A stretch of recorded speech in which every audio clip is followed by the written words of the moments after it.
Hello mga kapogi! Kakagising ko lang yan. Nagising na ako kasi ang tagal ng mami ko. Kaya hindi niya ako ginigising kasi nagla-live siya. Kaya ako na lang gumising mag-isa ko. Kasi nakita niya ako ng mami ko, sabihin niya, maligo na daw ako. Kaya pumasok na ako sa sir na toothbrush. Sabi ko sa mami ko, picture niya ako. Kasi alam niyo kung anong araw na yun. Day is picture day. Kaya kailangan ako pinakapogi sa lahat. Kaya lang hindi ako nagpagabit. Kasi nga nabisi kami. Kaya ayang tuloy. Yaman na pakamunta na sa shampoo. Kaya naman dahil ako naligo. Sabi ko sa mami ko, late na kami. Tapos isa pa, ngayon ulit ako papasok. Kasi absent ako ng ilang araw. Shoutout pala dyan kay Ma'am Joanna. Di mo kasi yung vlog ko, ma'am? Para pag-absent ako, alam niyo kung nasan ako. Charis. At ayun na nga, binibisahan ako ng mami ko. Sabi ko, mami, baka makita po tutoy ko. Kaya hinarangan ng mami ko. At binibisahan lang ako ni mami. Sabi ko, dapat mami, pinakapogi ako ha. Sabi yung mami ko, palagi daw akong pogi. Sabi daw ni mami, palagi daw akong pogi lalaki. Kaya mahal na mahal ko yung mami ko eh. Kasi lagi niya akong minamahal talaga. I love you, mami. Kaya mahal kita eh. At ayun na nga, papasok na ako. Palapis na nga ako ng iskinita namin. Ayun naman si Chiki, laging nakahalang. Kakainis na riyan. Pag nakampon kayo ng aso, kunin na lang. At paglabas na namin, sabi daw mami ko kukunin daw si Bintot. Kaya naman hindi, teka siya dito sa labas. At ayun na nga si Bintot. Sabi ko sa mami ko, Bears, nandito na kami. At papunta na nga kami sa school. Sabi daw ng mami ko, hawakan ka daw camera. Kung yun, hawakan ko.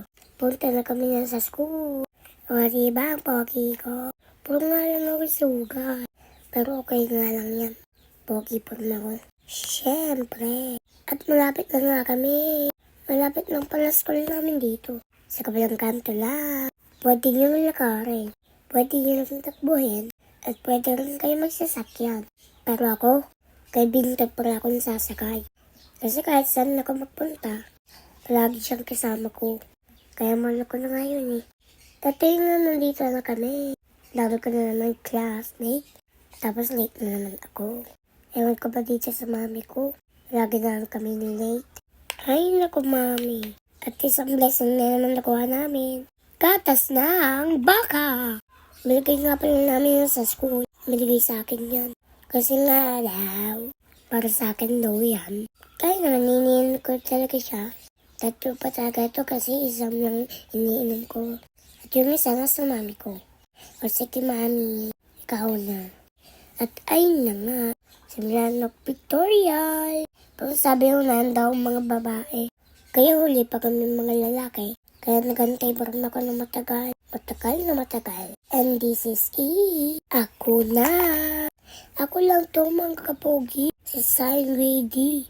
Malapit na pala kami mag-graduate. Grade 1 na ako next year. Tuwa-tuwa mami ko kahit na makikita akong ganito. Kasi feel daw niya. Ang galing-galing niya talaga. Kasi mga kapogi, magaling talaga yung mami ko. Kasi siya laging nag-aalaga sa akin. Nag-aasikaso, nagbibigay ng baon, at sa lahat ng bagay. Kaya naman, sabi ko sa mami ko, gagalaman ko palagi. Para sa kanya lahat to. Mahal na mahal ko talaga mami ko. Kasi mahal din na niya ako. Thank you, mami. At happy din ako kasi malapit na matapos to. At ayun na, class picture na namin. Ayun na mga kapogi. Thank you for watching.